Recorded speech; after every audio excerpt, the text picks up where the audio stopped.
पर वो सवाल हुए हैं जिनके जवाब देश की जनता के साथ साथ शायद खुद विपक्ष भी जानना चाहता होगा। नहीं, मुझे नहीं लगता कि देश का ऑपोजिशन मोदी जी के बीएफएफ के बारे में जानना चाहता है। क्यों बे? क्यों क्यों क्यों? क्योंकि देश का ऑपोजिशन तो मोदी और उनके बीएफएफ के रिश्तों पर अक्सर सवाल उठाता रहता है और एलिगेशंस लगाता रहता है कि अडानी जी का जो नेटवर्थ है 2014 से लेकर 2022 तक ये $8 बिलियन से $140 बिलियन कैसे हो गया? कैसे हुआ? इनका हिंदुस्तान के प्रधानमंत्री के साथ क्या रिश्ता है और कैसा रिश्ता है, ये देखिए रिश्ता, ये देख लीजिए प्लीज। अब ये मोदी अडानी का रिश्ता तो थोड़ा खास ही मालूम होता है। अब जैसे ये देखिए, 2008 में जब गुजरात के सीएम मोदी ने आरएसएस पर अपनी लिखी बुक का एक लॉन्च इवेंट किया था, तो ऑडियंस में अपने दोस्त को सपोर्ट करने के लिए कौन बैठा था? See, Prime Minister Modi ji has provided a visionary and an inspirational leadership to India.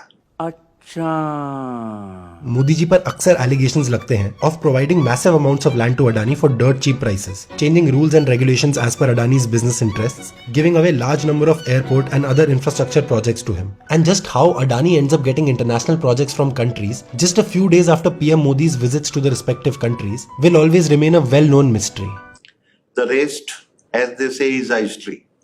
यानी देश का नुकसान करो और खुद का और नेता का फायदा। Congratulations! और मोदी जी की एक बात तो बहुत ही खास है कि चाहे वो दिन में 26 घंटे काम में बिजी रहते हों, पर जब बात फैमिली टाइप बीएफएफ्स की आती है तो वो सारा इंपॉर्टेंट काम छोड़ के अपनी फैमिली के हर फंक्शन पे पहुंच के परिवार की सारी रिस्पॉन्सिबिलिटीज भी निभाते हैं। and now with your blessings and good wishes, let us begin the most pious ceremony of Shubh Vivah.